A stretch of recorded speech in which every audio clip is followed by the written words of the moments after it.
I'm Andrew Mercer, and I'm a musician, and I teach music over the internet. My students are scattered throughout Newfoundland and Labrador. They're high school students, and the course I teach the students is called Experiencing Music 2200. My father is a fiddle player, and I grew up with music around the house. I went to university and studied violin and became a teacher. And then when I got into the school system, I saw the internet as a means to provide more opportunities for people. This course provides the students in rural communities who don't have music teachers, or maybe don't have an art teacher or a dance instructor. It provides them with the means to get their required courses in art. Plus, it also provides them with very relevant cultural experience and artistic experience through this course. I find myself in an online environment always looking for new ways to incorporate new technologies into what I'm doing and new teaching techniques into what I'm doing to try to enhance the learning process and in turn give the students a much more compelling experience. Every day the students are using technologies on the net that are becoming second nature to them. It's their environment, it's their world, it's an online generation. Technologies like MSN and YouTube and Piczo and these kinds of things are things that students are using on a daily basis. It's just part of their everyday routine. Now Piczo is a place where students can build their own websites. It's very kid-oriented, where the development tools are very, very simple to use. Learning curves are very low. We use that as well in my course. The sites that we use for the course, for the students to get their information and share their thoughts, that's all Piczo. So when the students go into our environment, our online environment for our course, they look around and say, well, this is what I use every day. I have my own Piczo site. My friends have their Piczo sites. So we're in their environment.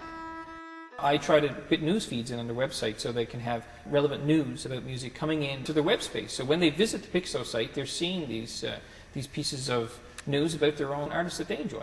So there are many, many pieces of online technologies that I try to incorporate into their experience. And really, that changes on a daily basis. Because every day I go to a site and it says, oh, the latest new thing, and I go check it out, and I'm really amazed by how good it is, and I say, how can I incorporate this into the lesson?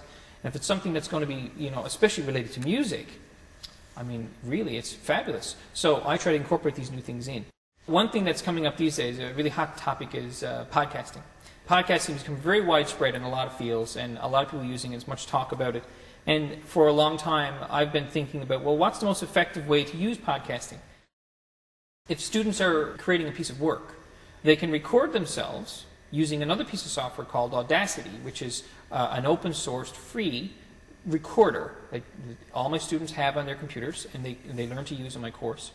A student may go and record themselves playing the guitar, and then go again and record themselves playing voice over the top of the guitar, and then record another voice part over the top of that. Before you know it, they have full pieces of music done. I'm not interested in incorporating technology into my teaching practice unless there's a valid pedagogical use for it. I'm more interested in a solid learning experience enhanced by these tools. We need to go in and say, okay, well, what is it that the students are listening to? And if we have outcomes that we want to achieve, we need to figure a way to get those outcomes that come from the music that they're listening to.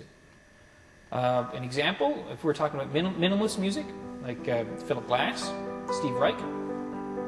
In a traditional, like say, if we think about art music, very serious music, like say from what we would call a classical background, you would think about the 20th century composers, Steve Reich and Philip Glass, as being minimalist composers. But really, the students listen to Daft Punk. Daft Punk is, in my opinion, a very minimalist group. But they're playing modern, techno, electronic dance music. But it's very minimalist and very well done. So, if I'm talking about minimalist music, why go to something the students have never heard, can't relate to on the first day? Why not go to Daft Punk and say, well, here's minimalist music. And after you listen to some of it and they start to realize what that minimalist music is, then you could say, you know who else is minimalist? Philip Glass and Steve Reich. And they go, oh, that sounds a lot like Daft Punk. And I like Daft Punk. Maybe I like that stuff too. Students who want to, if they create a piece of work that they want to share with the world, they can do that. And I have an example of that. One of my students did a beautiful piano arrangement of some songs by Nirvana, and she created a video montage of some Nirvana, Kurt Cobain images and little video clips that she collected off the internet, and putting these together with her performance of her playing, the audio of her playing her piano was beautiful, very emotional piece of work. She felt like sharing that, so she put it up on YouTube, and anybody can download it. Next to the numbers that the hits she's getting on this is incredible. It's incredible. People all around the world are seeing music being performed by a student that's right here in Newfoundland, Labrador. A goal of mine with my students is to try to give them the tools and the know-how that will allow them to take this material, take these tools, and begin to create. If we give the students the skills and we give the students the encouragement, I think that they'll go out and they'll create things that we could never imagine, and they'll find uses for the technology that we couldn't imagine too. Examples of students who write their own music and write their own arrangements, like my student who did the Nirvana arrangements on piano. That's incredible stuff. All I did was show her the tools, give her some basic instruction, and convince her that the only limitation here is that of your imagination.